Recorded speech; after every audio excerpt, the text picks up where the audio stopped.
हाँ जी, good evening. क्या चल रहा था सर? सिक्योरिटाइजेशन। और सिक्योरिटाइजेशन में मैंने पहला पार्ट करवा दिया, ठीक है। दूसरा पार्ट करने के लिए आपको पहला पार्ट किया होना चाहिए, तभी ये दूसरा पार्ट समझ में आएगा, नहीं तो सिक्योरिटाइजेशन समझ में नहीं आने वाला अब जो मैं करवाने जा रहा हूँ। अच्छा, और एक बात कि जो सिक्योरिटाइजेशन में अब ये जो सेकंड पार्ट में चल रहा वो अमेंडमेंट्स है। इट मीन्स ये है कि पहले सिक्योरिटाइजेशन में ये नहीं था और अब ये आ गया है, तो ये अब ज़्यादा इंपॉर्टेंट हो गया। ऐसा नहीं है कि पहले वाला इंपॉर्टेंट नहीं है, पहले वाला तो इंपॉर्टेंट है ही, लेकिन अब ये ज़्यादा इंपॉर्टेंट हो गया। ठीक। तो सर पिछली क्लास में हमने सिक्योरिटाइजेशन में किया क्या है, क्या पढ़ा था पिछले पार्ट में? थोड़ा बहुत याद दिला सकते हो क्या? हाँ, थोड़ा बहुत याद दिला दूंगा। सबसे पहले हमने सिक्योरिटाइजेशन में क्या पढ़ा था सर? सिक्योरिटाइजेशन में हमने बेनिफिट वगैरह पढ़ा था, सिक्योरिटाइजेशन प्रोसेस क्या होता है ये पढ़ा था। ओरिजिनेटर्स कौन होता है? हाँ सर, इधर कोई होता था ओरिजिनेटर्स, ठीक है। ओरिजिनेटर्स के अलावा बोरोर होता था, यस। स्पेशल पर्पस व्हीकल होता था और इन्वेस्टर्स होते थे। हाँ सर, याद आ रहा, याद आ रहा। उसमें हमने सिक्योरिटाइजेशन अलग अलग एंगल से भी पढ़ा। ओरिजिनेटर के एंगल से क्या बेनिफिट है और इन्वेस्टर्स के एंगल से क्या बेनिफिट है। कितने लोग पार्टिसिपेंट करते थे, तो पार्टिसिपेंट होता था और सेकेंडरी पार्टिसिपेंट होता। मैकेनिज्म पढ़ा था, ठीक है सर। फिर एक पढ़ा था problem in securitisation in India. India में क्या प्रॉब्लम है, तो मैंने बात किया था यार, इंडिया में प्रॉब्लम ये है, स्टैंप ड्यूटी ज़्यादा है, अकाउंटिंग का अता पता नहीं है, टैक्सेशन का अता पता नहीं है, डॉक्यूमेंटेशन क्या होना है, डेट मार्केट उतना हमारे पास एडिक्वेट नहीं है, और जो फोरक्लोजर है उसमें कुछ समस्याएं हैं। वो क्या पढ़ा था? Problems in securitisation in India.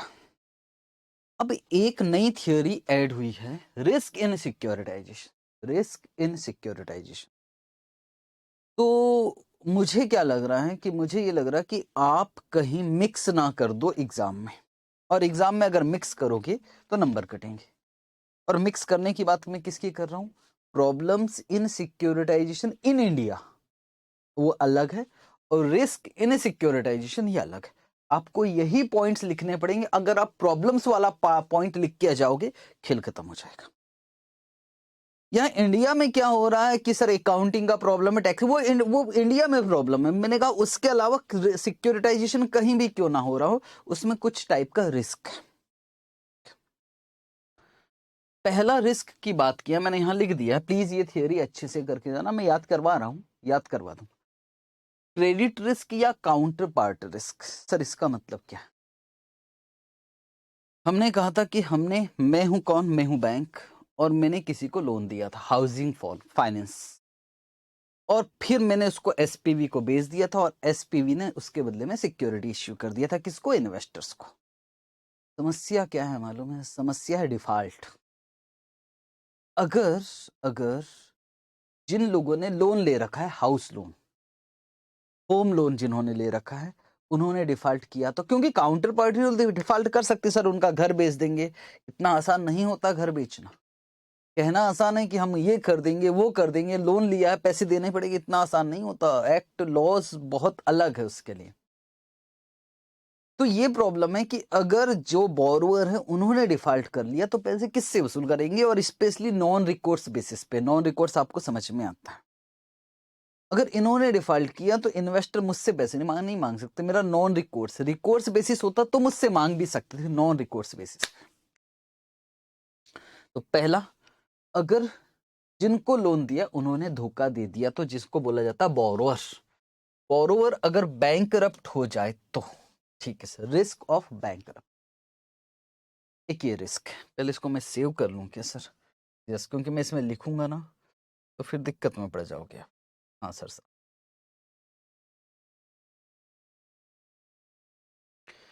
ठीक है जी, रिस्क इन बैंक।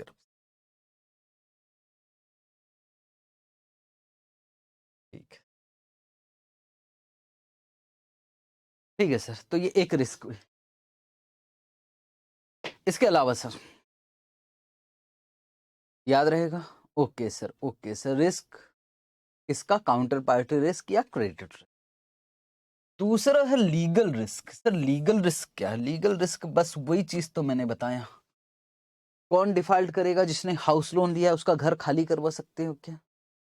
सर करवा देंगे, क्योंकि भैया लोन लिया उन्होंने। अगर लोन का, क्योंकि रजिस्ट्री का पेपर तो हमारे पास है, बैंक के पास है। अगर सामने वाले ने लोन का रिपेमेंट नहीं किया हाउस लोन का, तो हम उनका घर बेच देंगे। बैंक उनके घर बेचने का पावर रखती है। कोर्ट में जाइए, आप कैसे पावर रखते? कोर्ट में जाना पड़ेगा। और कोर्ट जनरली किसके फेवर में डिसीजन देता है? जनरली जिसने हाउस लोन ले रखा है उसके फेवर में जनरली डिस्कशन देगा, क्योंकि वो बताएगा कि देखो साहब अभी कोविड आया था, और कोविड आया था तो मैं कब मना कर रहा हूँ कि मैं पैड नहीं करूंगा, मैं पटाऊंगा जैसे जैसे। मैं मना कहाँ कर रहा हूँ, प्लीज थोड़ी सी मुझे मोहलत दे दीजिए। बस यही प्रॉब्लम है। फोरक्लोज है ना, जनरली जो है उसके फेवर में डिसीजन आता है। तो ये लीगल रिस्क है भाई। डिस्प्यूट होगा तो आपको नहीं मालूम कि लीगल ऑनरशिप किधर जाएगा, और इसके अलावा भी बहुत सारी चीजें। ओके ठीक है। तो दो टाइप के रिस्क सर, एक कौन सा? काउंटर पार्टी डिफॉल्ट करेगी, और दूसरा लीगल रिस्क होगा। मतलब ऑनरशिप में भी तो बहुत ज्यादा झंझट होता है। बैंक कई कई जमीनें ऐसी है जो बेच दी गई और अता पता नहीं ऑनरशिप कोई और है किसी और का, और बैंक ने उस पर लोन भी दे रखा है। ऐसा हुआ लीगल रिस्क होगा। और तीसरा कौन सा है? Market risk. याद रखना पड़ेगा, मैं रटवाऊंगा। मैं क्या पढ़वा रहा हूं? Risk in securitization. तीन टाइप का risk: counter party risk, legal risk और market risk. Sir market risk क्या है वो समझा रहा हूं। उसमें सबसे पहले macro economic risk. Sir macro ultimately बस चल क्या रहा है? चल ये रहा है कि अगर बोरोवर धोखा दे तो क्या होगा। अगर सामने वाले ने धोखा दिया तो हम इन्वेस्टर को पैसे नहीं दे पाएंगे। कहां से देंगे? जिनसे पैसे आने था उन्होंने ही पैसे देने से मना कर दिया। ओके, तो और क्या रिस्क हो गया सर? और ये कहना क्या चाहता मैक्रो इकोनॉमिक्स? उनका ये कहना है कि देखो भाई, अगर इकोनॉमी में रेसिशन होता है, तो रेसिशन किस वजह से हो सकता है? बहुत सारा इन्फ्लेशन की वजह से होता है। इन्फ्लेशन बढ़ा तो हो सकता है इकोनॉमी डाउन होगा, या फिर महंगाई बढ़ी तो इन्फ्लेशन। हाँ ठीक है ना सर, आपने तो बोला। और जीडीपी की भी बात हो, जीडीपी कम हो जाएगा। और भी बहुत सारी रिस्क हो सकते हैं, मैक्रो इकोनॉमिक फैक्टर बहुत सारे हो सकते हैं। मैं सिंपल सी बात बोलूं, अगर इकोनॉमी रेसिशन में होगा तो लोग बर्बाद हो जाएंगे। यस, अब ध्यान से समझना। एक उन्होंने एग्जाम्पल के थ्रू समझाया है, आप ही की बुक में वो एग्जाम्पल ले ले रहा हूं, आप चाहो तो लिख लेना। और क्या बात किया उन्होंने? उन्होंने कहा देखो ऐसा होगा तो फिर लोग सामान कम खरीदेंगे। ठीक है, सामान कम खरीदेंगे तो ट्रांसपोर्ट का कम यूज होगा। ठीक है भाई, अगर ट्रांसपोर्ट का यूज नहीं होगा तो कॉमर्शियल व्हीकल जो है उसका यूज नहीं होगा। ठीक है, और कॉमर्शियल व्हीकल का यूज नहीं होगा तो जिन्होंने कॉमर्शियल व्हीकल जो लोन पे ले रखे, ऑटोमोबाइल लोन, वो पैसे कहां से देंगे? और पैसे नहीं देगी तो खेल खत्म। इनको कहां से दोगे? इन्वेस्टर्स को। बेटे बेटे किस तरह से घुमाया है, पढ़ोगे ना तो मजा आएगा। उन्होंने टोटल जो लिखा है ना, वो इस पे कॉमर्शियल व्हीकल के ऊपर लिखा है।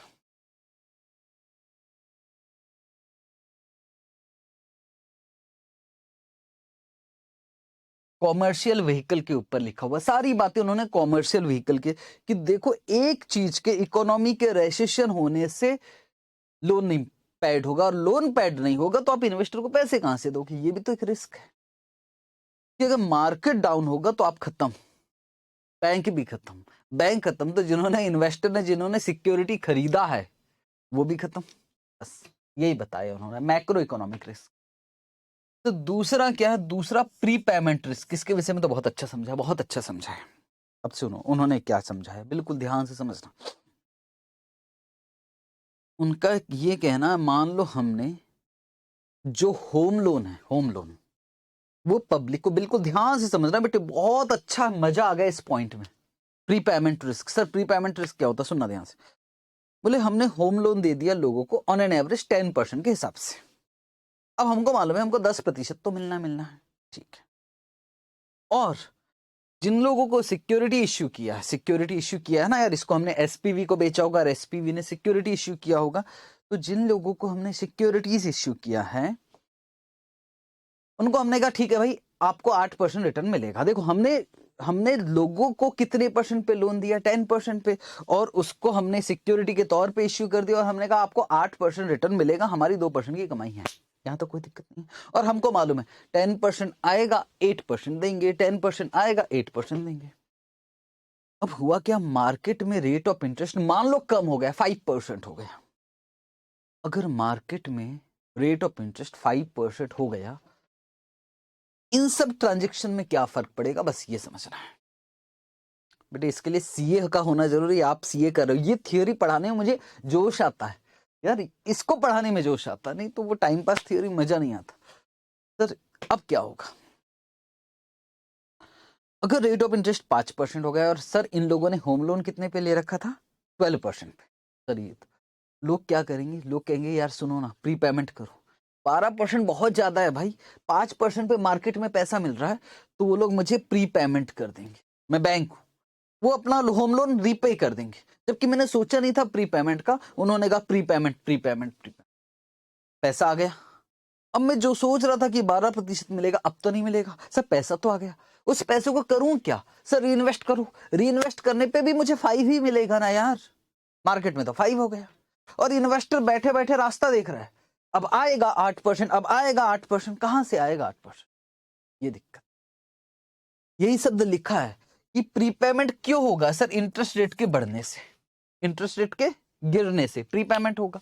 और जो प्रीपेमेंट बढ़ेगा, और प्रीपेमेंट बढ़ेगा तो उसको जब इन्वेस्ट करेंगे तो किस पे, इसको इन्वेस्ट करेंगे, आप लिख लेना, इन्वेस्टमेंट होगा तो किस पे, लोअर रेट ऑफ इंटरेस्ट पे हो। ये एक समस्या है। और फिर रिस्क तो है, प्रीपेमेंट रिस्क इसी को बोला जाता है। आपको क्या लगता है कि प्रीपेमेंट से बैंक को फायदा होगा, नहीं होगा। 100% बैंक कभी भी नहीं चाहेगा कि आप प्रीपेमेंट कर दीजिए। हालांकि आपको जरूर ऐसा लग रहा होगा, वैसे सीए होता ऐसा तो पक्का नहीं लगेगा कि सर प्रीपेमेंट कोई हमको 20 साल के लिए लोन दिया, अगर हम बैंक को 5 साल में पैसे वापस कर दे तो बैंक खुश होगा। बैंक खुश नहीं होगा, बैंक दुखी हो जाएगा। आप समझो, आप बैंक दुखी हो जाएगा, कभी नहीं चाहेगा कि वो आप उसका प्रीपेमेंट कीजिए करके। हाँ सर ये तो हमको पता था। तो मैक्रो इकोनॉमिक रिस्क और prepayment risk, interest rate risk जबरदस्ती का डाल दिया, वो तो यहां कवर हो जाना चाहिए, पर इन्होंने यहां कहानी कोई दूसरी बता रखा है। ठीक है, ओके। 3 टाइप का रिस्क है, रिस्क इन सिक्योरिटाइजेशन। मुझे ये थियरी याद करवाना पड़ेगा, क्यों, क्योंकि आने वाली है। काउंटर पार्टी रिस्क, सर ठीक है, ये तो प्रीपेमेंट वाला है, मतलब डिफॉल्ट वाला। हाँ, डिफॉल्ट किया तो टेंशन, पहले दिया तो टेंशन, टेंशन ही टेंशन।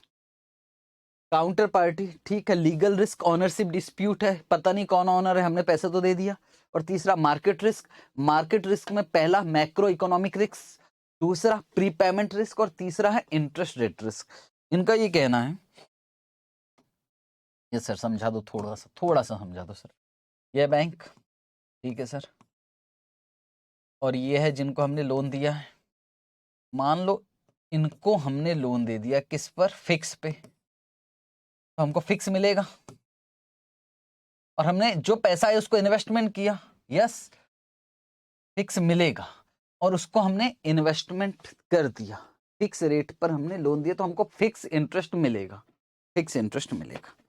ओके, अब ये जो पैसा दिया सर वो कहीं और से लिया होगा। हाँ, कहीं और से लिया होगा, जो मैं उधार दे रहा हूं हो सकता है मैंने कहीं और से लिया होगा, और वो ले लिया फ्लोटिंग, फ्लोटिंग के हिसाब से ले लिया उधार। अब कोई प्रीपेमेंट भी नहीं है, ये लोग टाइम पर पेमेंट भी करेंगे, कोई डिफॉल्ट भी नहीं, पर करेंगे तो फिक्स। मान लो 10% करेंगे तो फिक्स, पर हमको अगर देना है, मान लो फ्लोटिंग पे हमको फ्लोटिंग देना है, हमने जिससे उधार लिया उसको देना है, उसको तो फ्लोटिंग पे, फ्लोटिंग समझते हो, इंटरेस्ट रेट रिस्क मैनेजमेंट देखा होगा आपने। और फ्लोटिंग मतलब फ्लोटिंग बढ़ गया और फ्लोटिंग हो गया 15%, खेल खत्म हो गया ना यार। ये रिस्क तो है ना भाई, आप नहीं समझ रहे हो, इसी को तो रिस्क बोला जाता है। तो इस पॉइंट में उसने फिक्स और फ्लोटिंग का बताया कि अगर हमने फिक्स से उधार, लोगों को फिक्स के हिसाब से उधार दे दिया, तो हमको मालूम है हमको 10 मिलेगा, और हमने जो दिया है वो हमने कहीं से लिया होगा और हमने फ्लोटिंग के हिसाब से उधार ले लिया, तो खेल खत्म हो गया। डर किस बात का, सब फ्लोटिंग बढ़ेगा तो खेल खत्म हो जाएगा। दिस इज रिस्क, इसको बोल रहे हैं वो इंटरेस्ट रेट रिस्क। हालांकि उन्होंने लिखा भी है, बोले हम एक काम कर सकते हैं, हम इस फ्लोटिंग को हम फिक्स में कन्वर्ट कर सकते हैं। वो कैसे करते हैं, इंटरेस्ट रेट स्वैप से। वो मैंने कहां करवा रखा है, इंटरेस्ट रेट रिस्क मैनेजमेंट। तो एक ये थियरी आया हुआ है, ऐड हुआ है, जिसमें शब्द है रिस्क इन सिक्योरिटाइजेशन। प्लीज करके चले जाना, ये मेरी रिक्वेस्ट है हाथ जोड़। कितना risk sir? Counter party risk, prepayment risk और मार्केट रिस्क। तीन ही तो रिस्क, और मार्केट रिस्क के अंदर तीन, मैक्रो इकोनॉमिक रिस्क और प्रीपेमेंट रिस्क और इंटरेस्ट रेट रिस्क। बस हो जाएगा याद। और जो भी मैंने बोला है अपने मन से कुछ भी नहीं बोल दिया। तो सर कहां से बोला? सब पढ़ के बोला है, पढ़ लिया था फिर बोला है। मतलब सर, मतलब एक एक शब्द ICAI के मैं अपने हिसाब से कुछ भी नहीं करवाना। ओके, तो ये एक थियरी आया हुआ था। इसके अलावा और ऐड हुआ है टोकनाइजेशन। टोकनाइजेशन, अच्छा सर ये टोकनाइजेशन क्या है? वो तो मैं समझा दूंगा टोकनाइजेशन क्या है। सबसे पहले टोकन ना यार, सर टोकन मतलब, टोकन मतलब यार मान लो समोसे खाए हो कभी? हाँ, कई दुकानों में ऐसा होता है, आपको कुछ भी खाना होता है, समोसा वगैरह, तो आपको बोला जाता है पहले टोकन लेके आओ। आप पैसे देते हो, उसके बदले में एक टोकन मिलता है। उस टोकन की वैल्यू क्या है? सर पैसे में टोकन मिला, मतलब उस टोकन को मैं क्या किसी और को भी ट्रांसफर कर दूं और वो जाए ना काउंटर पे तो उसको समोसा मिल जाएगा। इतना समझ में आया ना? सर समझ में तो आ गया, पर ये हम ऐसा समोसा लिखेंगे कि एग्जाम में? वो नहीं लिखोगे भाई, वो मैं समझा दूं। टोकनाइजेशन पे बहुत बड़ा लेक्चर हो सकता है, पर उससे पहले इन्होंने ICAI ने टोकनाइजेशन लिख तो दिया है, लेकिन उससे पहले ब्लॉकचेन कॉन्सेप्ट समझाया है। अच्छा, मतलब टॉपिक है टोकनाइजेशन, लिखा है ब्लॉकचेन्स पूरा।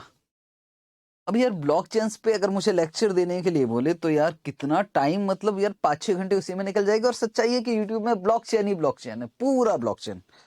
और सर शायद ही कोई होगा जिसको ब्लॉकचेन नहीं समझता होगा।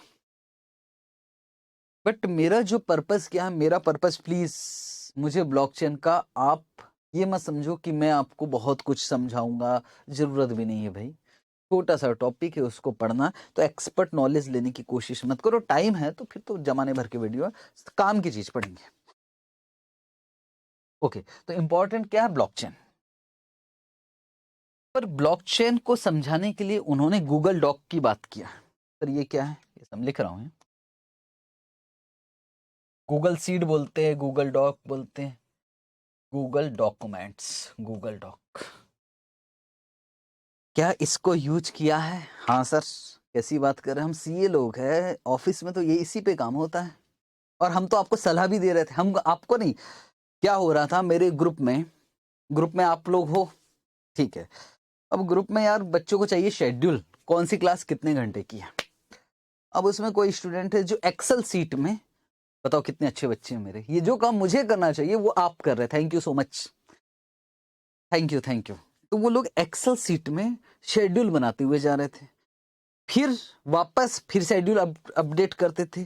फिर कोई स्टूडेंट फिर बोलता था हमें शेड्यूल चाहिए, फिर नए बच्चे जुड़ते थे, फिर शेड्यूल वो बच्चा अपलोड करता था। थैंक यू सो मच जो भी अपलोड कर रहा है। अब दिक्कत क्या हो रही है? दिक्कत ये हो रही है क्योंकि बाकी बच्चे भी चाह रहे हैं कि यार देखो हम भी तो आगे के लेक्चर देख रहे हैं, तो एक ही बच्चा क्यों मेहनत करे। हम लोग भी यार, हम भी देखते जा रहे हैं तो हम भी उसमें अपडेट करते जाएंगे कि यार सिक्योरिटाइजेशन का लेक्चर 1.5 घंटे का है, लेक्चर नंबर पार्ट नंबर 2 आधे घंटे का है। सब ये चाह रहे हैं कि यार चलो हम भी मदद करते हैं, पर मदद कैसे करें? प्रॉब्लम है कि एक्सेल सीट कॉपी करना पड़ेगा और फिर उसमें एडिट करना पड़ेगा, फिर वापस से फिर वहां पहुंचेगा, फिर तीसरा बच्चा उसमें एडिट करना चाहेगा तो उसके पास जाएगी वो एक्सेल सीट, फिर वो एडिट करके फिर अपलोड करेगा। मतलब ये टाइम कंज्यूमिंग है। तो आप ही में से किसी ने सलाह दिया कि सर गूगल डॉक का यूज करो। मुझे नहीं सलाह दिया, मुझे नहीं, अपने ही दोस्तों को, यार एक काम करो ना यार, गूगल डॉक पे काम करते हैं। सर गूगल डॉक में क्या है? कुछ नहीं, एक डॉक्यूमेंट, ये एक्सेल यही है, सीट ही है जो सर समझता है। प्लीज मत बताओ, प्लीज मुझे बताने दो ना यार। मैं कोई प्रैक्टिकल करके नहीं दिखा रहा हूं, वो आप कर रहे हो, वो तो मेरे ग्रुप में ही कर रहे हो आप लोग। हद हो गई यार। आश्चर्य की बात है, जो मैं पढ़ाने जा रहा हूं वो काम तो आप ऑलरेडी कर रहे हो, और कहां कहीं अपने ऑफिस में तो कर ही रहे हो, आप मेरे ग्रुप में भी कर रहे हो, व्हाट्सएप ग्रुप में। अच्छा लगा देख के। तो सर उसमें होता क्या? उसमें कुछ नहीं होता, रियल टाइम पर उसमें एडिटिंग होता है। सर मैं भी एडिटिंग कर रहा हूँ उसी पर। और जैसे व्हाट्सएप ग्रुप में होता ना, हाँ सर व्हाट्सएप ग्रुप में सब लोग लिखते हैं एक साथ, हाँ, इसी टाइप से कुछ होता है, वो आपको पता है अच्छे से। तो रियल टाइम पे सब की सब लोग एडिट करते हैं। जो लेक्चर देख रहा है वो एडिट कर देगा, ठीक है। कोई फॉरेक्स देख रहा है, वो फॉरेक्स में पहला लेक्चर कितने घंटे का, उसी समय पे दूसरा बच्चा भी डेरिवेटिव देख रहा है तो वो डेरिवेटिव का भी अपडेट कर देगा। इस तरह से सब एक साथ अपडेट कर सकते हैं, उसमें एडिट कर सकते हैं। This is Google documents. तो सर इसमें अभी तक आपने कुछ ब्लॉकचेन तो समझाया नहीं मुझे, नहीं पहले ब्लॉकचेन से पहले समझ लो कि गूगल डॉक्यूमेंट्स क्या होता है, ठीक है। तो गूगल डॉक्यूमेंट्स, गूगल डॉक हमको ये समझ में आ गया कि सब लोग उसी पेज पे रियल टाइम में एक साथ एडिटिंग करते जाते हैं। जबकि एमएस ऑफिस में तो ऐसा कॉपी पेस्ट करना पड़ता था, मैंने आपको दिया फिर आप चेंज करोगे इस तरह से, ठीक है सर। पर ये इसमें दिक्कत क्या है, ये सेंट्रलाइज होता है, मतलब कोई ना कोई तो ऑनर होगा, और जो ऑनर होगा अगर उसने उसको डिलीट किया या उसमें कोई चेंज किया, ये सबको हटा दिया, इट मींस मैं क्या कहना चाहता हूं, ब्लॉकचेन कॉन्सेप्ट, पहले गूगल डॉक के विषय में समझे फिर ब्लॉकचेन पे। सर ये गूगल डॉक पे क्वेश्चन आ सकता है कि नहीं आना चाहिए, क्योंकि एक बेसिक सी चीज है जो हर ऑफिस में होता, तो मुझे नहीं लगता कि इस पे क्वेश्चन आएगा। पर भाई आईसीएआई का क्या कहना, उन्होंने डाल दिया है, उन्होंने समझाया है ब्लॉकचेन। पर सबसे पहले ब्लॉकचेन जो समझाए वो गूगल डॉक के एग्जाम्पल से समझाए कि गूगल डॉक में हम करते क्या है। तो बोले हम क्रिएट करते हैं एक डॉक्यूमेंट, ठीक है, डॉक्यूमेंट क्रिएट हुआ जैसे आप ही बच्चों ने किया, और फिर उसको सारे स्टूडेंट को शेयर कर दिया, अब शेयर हो गया, ठीक है, ग्रुप ऑफ पीपल, आप सब लोगों के बीच में शेयर हो गया। उसको एक्सेस कौन कर सकता है सर, सारे लोग कर सकते हैं, एक ही टाइम पर शेयर कर सकते हैं, और उसमें क्या कर सकते हैं, मॉडिफिकेशन कर सकते हैं रियल टाइम में, ठीक है। तो वो जो था ना कॉपी पेस्ट वाला, मैं आपको देता हूं, आप मुझे दे देना, फिर मैं एडिट करूंगा, फिर मैं थर्ड पर, ऐसा नहीं चलेगा। एक साथ एक ही पेपर है और उसी में सबकी सब एडिट कर रहे हैं, मजा आ गया सर।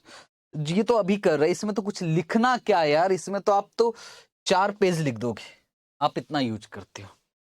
और सर मान लो यूज नहीं किया है हमने, तो यूज कर लो भाई, मोबाइल में कर लो, आपके काम में मोबाइल में कर लो, मोबाइल में गूगल डॉक अपलोड कीजिए और देख लीजिए, खैर वो तो आप कर ही लोगे, पर उतना टाइम है नहीं है भाई, ना।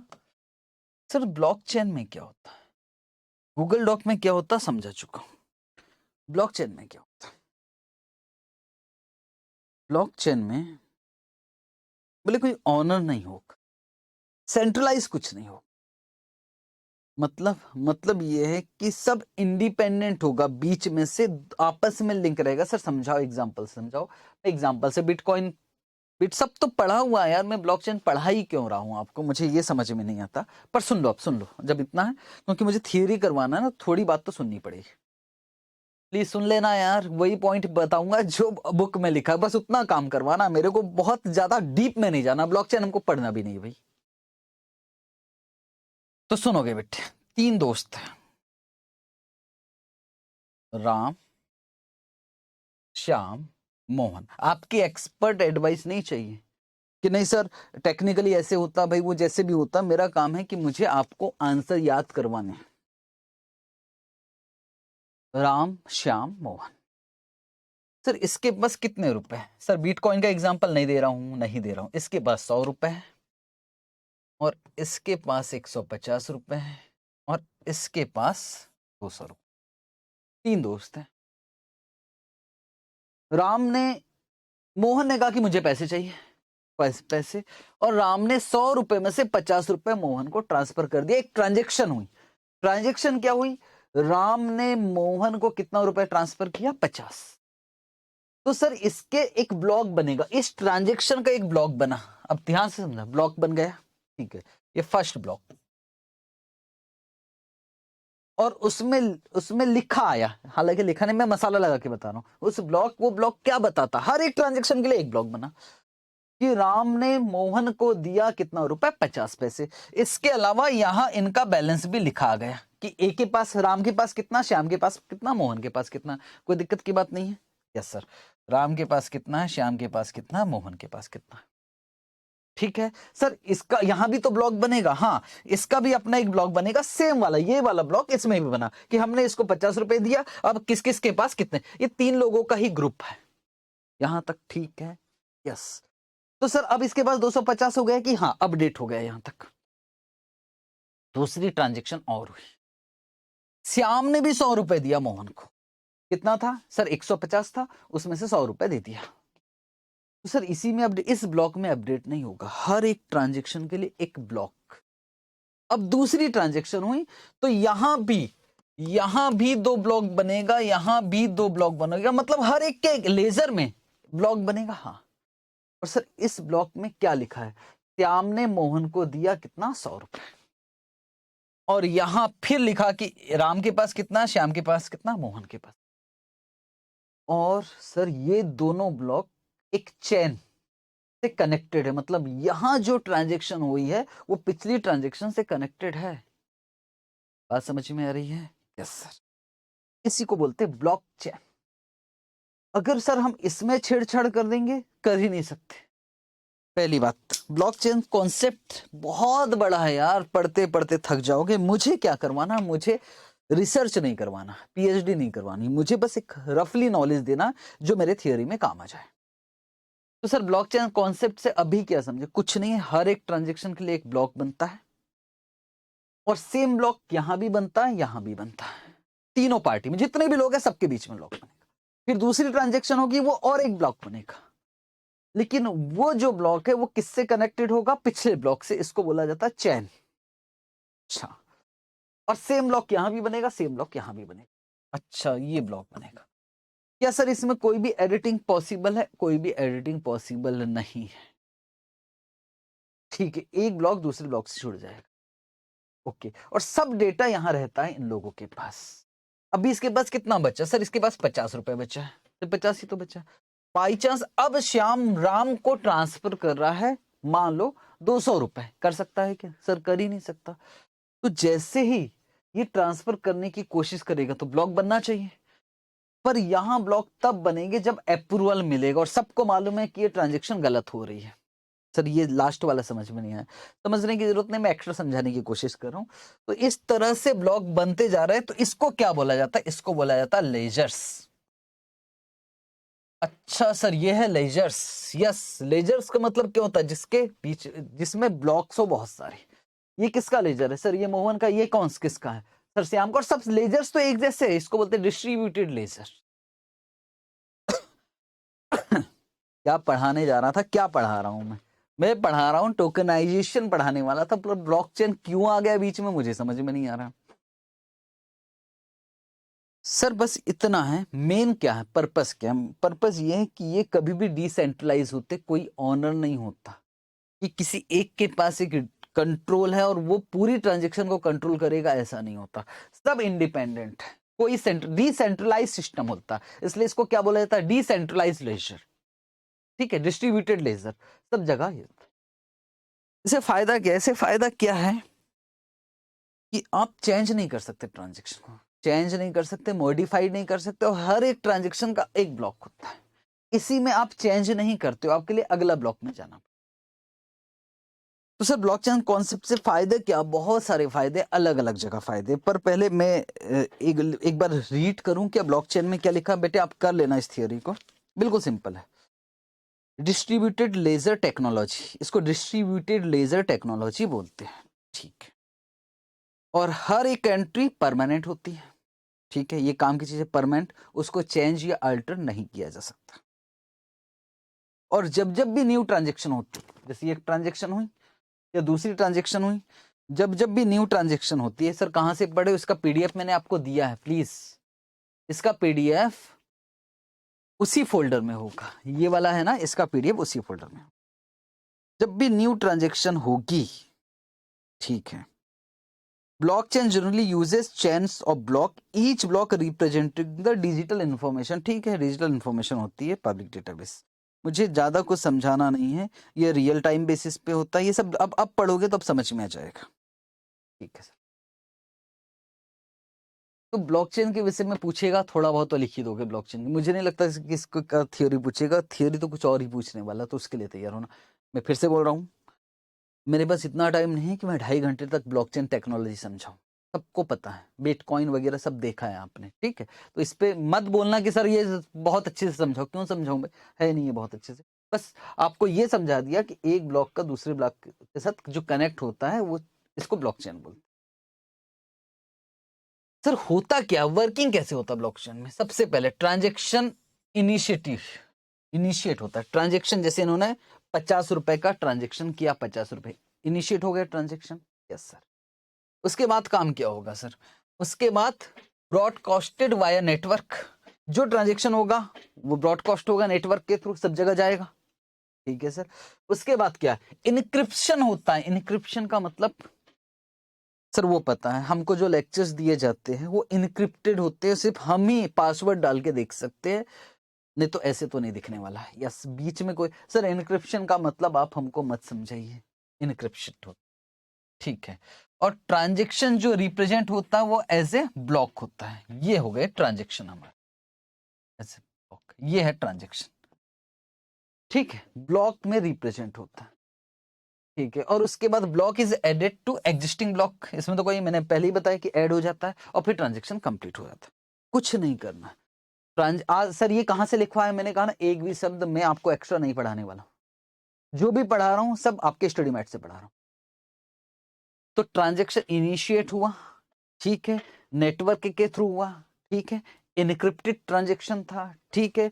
जो ट्रांजेक्शन हुआ वो किस किस रिप्रेजेंट किसके थ्रू हुआ? ब्लॉक के थ्रू, और वो फिर अगले ब्लॉक से लिंक हो गया और फिर ट्रांजेक्शन कंप्लीट हो गया। That's it. ओके सर, तो हमें आएगा क्या? अब ब्लॉकचेन का यूज कहां कहां, एप्लीकेशन कहां कहां है, वो उन्होंने बताया, और वो यहां बताया ब्लॉकचेन का एप्लीकेशन कहां कहां है। हो सकता है, मुझे ऐसा लग रहा है कि ये थियरी आ सकता है कि ब्लॉकचेन का एप्लीकेशन बताइए, हालांकि इनके अलावा भी बहुत जगह यूज होता है।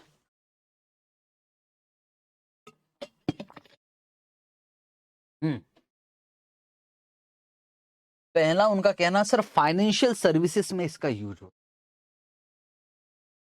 फाइनेंशियल सर्विसेज में यूज होता है, ठीक है। हेल्थ केयर में इसका यूज हो सकता है सर, हेल्थ केयर में, फाइनेंशियल सर्विस में। एक एग्जांपल के तौर पे बताओगे, मतलब हेल्थ केयर, जो भी पेशेंट आते हैं उनका बीपी क्या है, शुगर क्या है, उनको पहले कुछ प्रॉब्लम तो नहीं थी, ये सारा की सारा एज वगैरह ये सब अपडेट होते रहता है, डॉक्टर लिखता है। ओके, और ये जो डेटा है, ठीक है, अब मान लो यही किसी और, या इन्होंने किसी को रेफर किया, कहीं और गया, और अब भी नहीं सर तुरंत जाएगा तो वो डॉक्टर की रिसिप्ट लेकर जाएगा ना, उसमें तो सब लिखा रहेगा। बेटे मैं कह रहा हूँ 1 साल बाद, मतलब वही पेशेंट 1 साल बाद गया, कहीं और गया, उसका डेटा अगर एक ही नेटवर्क में रहेंगे और गूगल शीट में अपडेट रहता रहेगा, आज यहाँ है कल कहीं और गया, और एक ही नेटवर्क है, मान लो सबकी सब हेल्थ केयर में पूरा नेटवर्क है, तो जैसे ही तो उसका रियल टाइम पे अपडेट वो जिसके भी पास जाता रहेगा, हो सकता है पहले बीपी था अभी बीपी नहीं है उसको, तो ये सब रियल टाइम में अपडेट होता रहता, तो इससे बहुत फायदा मिलेगा हेल्थ केयर में। वही उन्होंने समझाने की कोशिश किया है कि सिक्योर होता है भाई, ठीक है, प्राइवेसी मेंटेन, इन्होंने बहुत कुछ लिखा नहीं है, इन्होंने बस सिंपल सिंपल सी बात की, सिक्योरिटी एलिमिनेशन ऑफ इंटर, और बीच सिक्योरिटी होती है, और बीच में जो जो क्या बोल सकते इंटरमीडियरी होता है, इंटरमीडियरी बीच में, मतलब ये जो डेटा है ना वो बेचने वाला काम करते हैं। पेशेंट आया, उन्होंने अपना सब कुछ लिखवाया, और इस डेटा को डॉक्टर ने किसी और को भेज दिया, और या उनको सेंड कर दिया किसी और हॉस्पिटल में, और हॉस्पिटल के पास पूरा डेटा चला गया, आपके यहाँ कॉल आ रहा है कि आपको ये प्रॉब्लम है कि आप अपने, बोले ये सब कुछ नहीं होगा, ठीक है। अच्छा, यही सब समझाने की कोशिश कर रहा है कि यार एलिमिनेशन हो जाएगा जो इंटरमीडिएट है उसका। तो कहां कहां यूज हो सकता है सर? फाइनेंशियल सर्विसेज में यूज हो सकता है ब्लॉकचेन, कौन? यस सर, कैसे? बहुत सारे रियल टाइम बेसिस पे सेल परचेस हो सकता है, ये वो बताने की, डायरेक्ट हो सकता है, क्या नाम दिया उन्होंने, ऑटोमेटेड ट्रेडेड लाइफ साइकिल, मतलब जो भी जरूरत की चीज है बस वहां डाला, वो ऑटोमेटिक सेल हो जाएगा। बहुत ज्यादा समझाने जाऊं तो पूरा एग्जांपल जाके, पर उतना टाइम नहीं है मेरे पास। हेल्थ केयर में बहुत सारा एग्जांपल दे सकते हो आप, हेल्थ केयर से अगर देना चाहो तो। उसके अलावा सर गवर्नमेंट में भी यूज होगा, यस, लैंड रजिस्ट्रेशन है, एक बार किया तो सारे सब लोगों का एक साथ रियल टाइम पे, उसको चेंज वैसे भी नहीं कर सकते। लैंड रजिस्ट्रेशन हो गया, व्हीकल रजिस्ट्रेशन हो गया, ई वोटिंग में भी काम आ सकता है ब्लॉकचेन। इसके अलावा ट्रेवल इंडस्ट्री में तो पासपोर्ट वगैरह बार बार आपको एक बार अपने अपलोड किया, रिजर्वेशन, ट्रेवल इंश्योरेंस, अगर आप ट्रेवल चेंज कर रहे हो तो ये सब अपडेट होते रहता है, ठीक है। और कहाँ यूज हो सकता है? इकोनॉमिक फोरकास्ट करने में, मार्केट प्रोडिक्शन करने में, वोटिंग में। ये टोटल थियरी, इसमें मैं कुछ भी नहीं समझा सकता, और समझाने जाऊं तो फिर एग्जाम्पल से बहुत ज्यादा समय लगेगा। तो ये आपको, और ज्यादा लिखा भी नहीं है इंस्टीट्यूट ने, तो ये वाला जो थियरी आपको याद करना पड़ेगा। ये वाला थियरी एप्लीकेशन ऑफ ब्लॉकचेन, ये आपको याद करना पड़ेगा कि कौन कौन से सेक्टर में यूज होता है। अगर इसको रट्टा मारे, रटना तो पड़ेगा। फाइनेंशियल सर्विसेज में तो रियल टाइम बेसिस पे सेल परचेस हो सकता है, ये लिखना है। उसके अलावा और क्या था सर? हेल्थ केयर में, हेल्थ केयर में पेशेंट का जो इन्फॉर्मेशन है वो सिक्योर रहेगा, ठीक है, प्राइवेसी मेंटेन रहेगी, ठीक है, क्योंकि एनक्रिप्टेड फॉर्म में होगा। और तीसरा और क्या? इंटरमीडियरी की जरूरत नहीं पड़ेगी, डेटाबेस हमको इजीली मिल जाएगा, ठीक है सर। गवर्नमेंट सेक्टर में ई वोटिंग है, लैंड रजिस्ट्रेशन, व्हीकल रजिस्ट्रेशन। इसके अलावा ट्रेवल इंडस्ट्री में पासपोर्ट, जो जो भी डॉक्यूमेंट्स है वो सिक्योर रहेंगे, पासपोर्ट, रिजर्वेशन, स्टोरिंग रहेगी, स्टोरिंग डॉक्यूमेंट्स लाइक पासपोर्ट वगैरह, ये सब लिखा हुआ है, ये ट्रेवल इंश्योरेंस। और इसके अलावा इकोनॉमिक फोरकास्ट करने में कि मार्केट क्या होने वाला है, स्टॉक मार्केट का क्या होने वाला है, इन सब में काम आएगा। टोटल इकोनॉमिक फोरकास्ट, टोटल मिलाकर आपको कितने पॉइंट है? 1 2 3 4 5, पांचों पॉइंट याद होना चाहिए। 5 नहीं 4 तो मुझे चाहिए। कहाँ कहाँ यूज होगा सर? फाइनेंशियल सेक्टर में होगा, ओके। फाइनेंशियल सेक्टर के अलावा हेल्थ केयर में होगा, फाइनेंशियल सर्विसेज में होगा, हेल्थ केयर में होगा, 2 गवर्नमेंट यूज करेगी, 3। इसके अलावा बोलो सर, उसमें या यूज होगा कहाँ? इकोनॉमिक में और ट्रेवल इंडस्ट्री में भी यूज। प्लीज रट लेना यार, इसको मुझे पढ़ाना ही नहीं था, पर चलो ठीक है, रट लेना इसको। और एक क्वेश्चन आया था, it means application of blockchain आ सकता। अगर एप्लीकेशन लिखना तो पहले ब्लॉकचेन का बता दो, और ये वाला पॉइंट बिल्कुल आपके पास होना चाहिए, ठीक है। और बाकी अगर आपको डिटेल में पढ़ना तो इस पे कोई 2 घंटे का लेक्चर मिल जाएगा। इस पे हेल्थ केयर में ब्लॉकचेन का क्या यूज होगा, तो बहुत सारे लेक्चर मिल जाएंगे। भाई उतना टाइम नहीं है आपके पास, आपको उतना पढ़ना भी नहीं है, एक्सपर्ट नॉलेज नहीं चाहिए। आगे लिखा कि यार ब्लॉकचेन टेक्नोलॉजी अच्छा है, बीच में कोई नहीं है, सब इंडिपेंडेंट काम कर रहे, एक दूसरे से क्लाइंट, बीच में कोई मैनेज करने वाला नहीं है, ठीक है सर। डिसेंट्रलाइज सिस्टम बोलते हैं इसको, डिसेंट्रलाइज। तो इसमें दिक्कत क्या है सर? दिक्कत ये है कि अगर कोई प्रॉब्लम आ जाती है तो रिस्पॉन्सिबिलिटी किसकी? सेंट्रलाइज में तो हमको मालूम है यार, ये जो है ग्रुप एडमिन, ये जिम्मेदार है, इन्होंने ग्रुप एडमिन को पकड़ो। होता ना व्हाट्सएप में कोई भी कुछ गड़बड़ होता तो चलो ग्रुप एडमिन को सबसे पहले पकड़ो। यहाँ कौन रिस्पॉन्सिबल? कोई घटना घटी तो कुछ प्रॉब्लम आ जाती है तो कौन रिस्पॉन्सिबल होगा? Who is responsible for managing risk? अगर कोई रिस्क होता है तो कौन रिस्पॉन्सिबिलिटी लेगा? पहली बात। दूसरा, वो जो ट्रांजेक्शन हो रही है उसकी रिलायबिलिटी कितनी है, वो एक्चुअल है, जेन्युइन है, नहीं है, ये सारी भी समस्या आती है। अब कितना भी कर लो यार, कितना भी सिस्टम स्ट्रॉन्ग कर लो, प्रॉब्लम तो आती है। पहला सबसे बड़ी बात है, डिसेंट्रलाइज सिस्टम में दिक्कत ही है कि भाई किसको दोषी मानोगे कल को कोई प्रॉब्लम होती है। दूसरा, जो ट्रांजेक्शन होगी वो कहीं ना कहीं कुछ गड़बड़ हुआ तो कौन रिस्पॉन्सिबल होगा? तीसरा, जबकि ट्रांजेक्शन बहुत ज्यादा होती है, ओवरलोड हो गई ट्रांजेक्शन, तो फिर संभालेगा कैसे सिस्टम? मतलब सर, मतलब बस इतनी सी बात है कि यार अगर ट्रांजेक्शन ओवरलोड होती, हैंग तो हर चीज होती है, तो अगर ट्रांजेक्शन ओवरलोड, इंफॉर्मेशन ओवरलोड होती है, कोई प्रॉब्लम आती है, ओवरलोड हो जाता है, तो फिर कैसे मैनेज होगा? क्योंकि डिसेंट्रलाइज चल रहा है। और एक क्या है, डेवलप प्रोसेस कंट्रोल को, भाई चेंजेस होते हैं उसको कौन डेवलप एंड मेंटेनेंस कौन करेगा? ये 4 टाइप की प्रॉब्लम है। प्लीज प्लीज प्लीज इसको भी याद कर लेना। ब्लॉकचेन क्योंकि डिसेंट्रलाइज है तो रिस्पॉन्सिबिलिटी किसकी? ब्लॉकचेन में जो ट्रांजेक्शन होगी वो रिलायबल है या नहीं? तीसरा, बीच में कोई अपडेशन आता है तो उस प्रोसेस को कंट्रोल, डेवलपमेंट, मेंटेनेंस कौन करेगा? और चौथा, अगर ओवरलोड इंफॉर्मेशन है तो उसको संभालोगे कैसे? ये 4 चीजें आपको याद करनी पड़ेगी ब्लॉकचेन। तो ब्लॉकचेन डाला ही क्यों, मुझे वो समझ में नहीं आया था। खैर ब्लॉकचेन का टेंशन खत्म। ब्लॉकचेन आपको मैं बहुत ज्यादा डिटेल में नहीं पढ़ाया हूँ, मैं सीरियसली बता रहा हूँ, आधा अधूरी चीजें डिटेल में पढ़ना तो फिर वो अलग बात है, पर डिटेल में मत पढ़ो यार, लास्ट में संभाल ही नहीं पाओगे। सबसे बड़ी बात है टोकनाइजेशन। इस पे होना चाहिए था लंबा टॉपिक, इस पे 4 लाइन में खत्म कर दिया। तो टोकनाइजेशन क्या है? टोकनाइजेशन कुछ नहीं, एक सिंपल सा एग्जांपल के साथ समझा रहा हूँ। मान लो एक रियल एस्टेट है बहुत बड़ी, बिल्कुल ध्यान से समझना, रियल एस्टेट मैंने परचेस किया हूँ, रियल एस्टेट, अब सुनना ध्यान से, ओके, करोड़ों की। अब उस रियल एस्टेट को मुझे बेचना है, ऐसे थोड़ी नहीं बिकेगा सर, 1 लाख 2 लाख का तो बिक भी जाएगा, करोड़ों की रियल एस्टेट को बेचोगे कैसे? तो मैंने कहा, मेरे मन में एक बात आई, क्यों ना टोकन बनाया जाए। मैंने टोकन बनाया, और उस रियल एस्टेट के लिए मसाला लगाकर बता रहा हूं, प्लीज समझना, मतलब सर टेंजिबल एसेट है, यस। और उस रियल एस्टेट, क्या वो लिक्विड है कि इलिक्विड है? सर इलिक्विड है, बिक ही नहीं रही है ना यार, बहुत बड़ी है, कोई खरीदने वाला नहीं। तो मैंने क्या किया, एक टोकन बनाया छोटे छोटे, कि थोड़ी थोड़ी ऑनरशिप सबको मिलेगी, और मैंने वो टोकन ब्लॉकचेन के जरिए सबको, जैसे बिटकॉइन होता है वैसे मैंने सबको बेचना स्टार्ट कर दिया, कि आप थोड़े से के ऑनर, आप थोड़े से सर, एक हाँ ब्लॉकचेन के, और वो अब मार्केट में ट्रेड होने लगी। यार प्रॉपर्टी, जिसके पास टोकन ज्यादा आएगी वो ज्यादा मालिक बनते जाएगा, वो फ्रीली ट्रेड भी होते हैं। तो एक प्रॉपर्टी है, दूसरी और प्रॉपर्टी है, तीसरी और प्रॉपर्टी है। टोकन कुछ है ही नहीं है यार, टोकन क्या है? टोकन है किसी एसेट के बदले में हमको कुछ मिल जाना। हमने पैसे दिए, हमको एसेट नहीं मिला, हमें एक टोकन मिला, और उस टोकन पे क्या है सर, हमारा अधिकार। टोकन मनी भी सुना होगा ना, इसी टाइप का कुछ। अच्छा, मतलब सर आप जो इलिक्विड एसिड थी उसको पार्ट में करके टोकन बनाकर बेच रहा है, और वो टोकन आपस में ट्रेड होना स्टार्ट कर दे, और वो उसका डिमांड बढ़ेगा तो वो आपस में बढ़ेगा, और ऐसे दूसरी प्रॉपर्टी की भी टोकन लग गए। तो अगर एक ही बंदे ने इसका भी एक टोकन खरीदा, इसका भी एक टोकन खरीदा, तो उसका जो रिस्क है वो डाइवर्सिफाई हो गया। बात समझ रहे हो ना थोड़ा सा?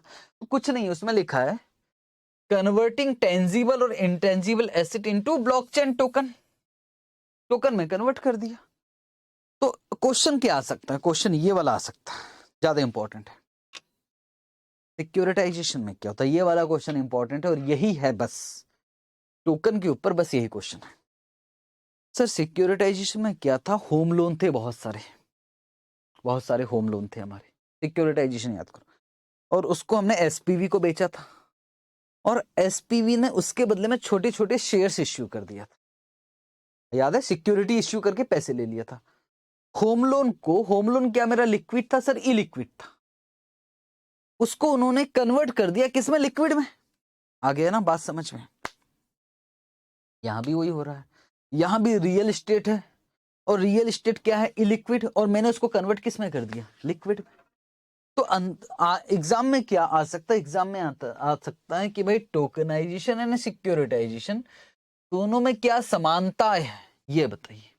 दोनों में समानता है, पहला लिक्विडिटी, कन्वर्ट हो रहा a liquid asset in liquid asset, agree हो? वहां भी इलिक्विड से लिक्विड में कन्वर्ट हो रहा, और यहां भी इलिक्विड से लिक्विड में हो रहा। दूसरा डाइवर्सिफिकेशन, डाइवर्सिफिकेशन समझ रहे हो ना? एक रियल एस्टेट में पैसा लगाने की अपेक्षा आप बहुत सारे रियल एस्टेट का टोकन ले लीजिए, यस, और उसे बेचिए, डाइवर्सिफिकेशन भी हो रहा है, और सर ट्रेडिंग भी स्टार्ट हो गया, यस। और ये न्यू अपॉर्चुनिटी तो मुझे समझ में नहीं आया, उनका कहना है कि फीस कलेक्शन हो रहा है, जो इंटरमीडिएरी वाला है उनका फीस कलेक्शन हो रहा, और जो फाइनेंशियल इंस्टीट्यूशंस है उनको भी फायदा हो रहा है इस बहाने। ये आप देख लेना, पर ये चारों पॉइंट लिखना पड़ेगा। लिक्विडिटी की बात मुझे समझ में आती है बिल्कुल, डाइवर्सिफिकेशन भी समझ में आता है, ट्रेडिंग भी समझ में आता है, ये न्यू अपॉर्चुनिटी आप पढ़ लेना।